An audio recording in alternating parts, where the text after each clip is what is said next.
សូមជូនដំណឹងដល់បងប្អូនដែលកំពុងតែស្វែងរករថយន្ត Highlander ជាពិសេសគឺបងប្អូនដែលនិយមរថយន្តដែលមានគុណភាពខ្ពស់បាទអញ្ចឹងជំរាបជូនបងប្អូនថា stock ថ្មីរបស់យើងគឺមកដល់ហើយបងប្អូនគឺយន្ត Highlander 01បាទទឹកប្រាក់បើកដំបូលបាទ V6 បងប្អូនប្រភេទរថយន្តនេះគឺម្ចាស់ដើមទម្លាក់ពីកុងតឺន័រទៅម្ដងបងប្អូនហើយពួកខ្ញុំគឺទិញផ្ទាល់ដៃពីគាត់ហើយគាត់គឺជា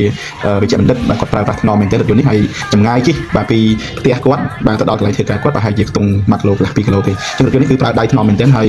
ស្អាតបងប្អូននៅស្អាតខាងមែនទែនគឺខ្ញុំបានបើកពីផ្ទះគាត់មកដល់កន្លែងខ្លះនេះគឺជិះស្រួលបាទជិះស្រួលនឹងមែនទែនឥឡូវនេះយើងត្រូវការពេលដើម្បីលាងស្អាតក្នុងក្រៅអីបន្តិចតួចបាទធានាថាបងប្អូនអាចយកទៅប្រើបានអញ្ចឹងសម្រាប់បងប្អូនបច្ចៈភាសាទៀតសម្រាប់បងប្អូនដែលចង់ឲ្យរថយន្តស្អាតដូចដែលខ្ញុំបានថតបង្ហាញពីដើមមកអញ្ចឹងគឺគ្រប់កលិបកលៀតបាទគ្រប់កន្លែងដែលសំខាន់បងប្អូនមើលដំបូលលើអីគឺថ្មីញើទាំងដងដំបូលលើនេះគឺមិនបាញ់បងប្អូនគឺទិញថ្នាំម៉ាស៊ីនទាំងអស់ទាំងដងបាទនិយាយទៅគឺរថយន្តនេះគឺស៊ីនបញ្ជុំទាំងដងហើយកូដអីគឺនៅទាំងអស់បាទហើយគ្រឿងក្រោមអីគ្រឿងក្នុងគឺស្អាតបាទស្អាតមែនទែនហើយជាពិសេសគឺរថយន្តម្ចាស់ដើមប្រើដៃតែមួយបាទជិះតិចមែនទែនបាទបងប្អូនដែលចង់បានរថយន្តស្អាតបងប្អូនដែលនិយមបាទអ្នកដែលចូលចិត្តរថយន្តស្អាតមិនមែនចូលចិត្តរថយន្តថោកណាបាទអ្នកសូម្បីតែចំណុចនេះគឺនៅទាំងអស់បងប្អូនណាបាទនៅទាំងអស់អញ្ចឹងបងប្អូនអាចរស់រាន់ជួយមើលមកបាទប្រហែលជាស្អែកនេះគឺឬក៏ថ្ងៃនេះគឺបងប្អូនអាចមើលបានព្រោះយើងគ្រាន់តែបោះសម្អាតលាងពុកលាងម៉ាស៊ីនទេលាងបាតទេបាទមានធ្វើអីទេអញ្ចឹងបងប្អូនដែលចង់បានរថយន្តស្អាតរស់រាន់តំណែងមកបាទមកកាន់លេខទូរស័ព្ទដែលមានភ្ជាប់ឬក៏អាចជួយមើលផ្ទាល់នៅមុខរោងចក្រ Bright Plastic ឬរោងចក្រលេខបូបាទសម្រាប់ព័ត៌មានថែមបងប្អូនសូមធ្វើការទំនាក់ទំនងតាមរយៈលេខទូរស័ព្ទបាទ089 25 5051 068 25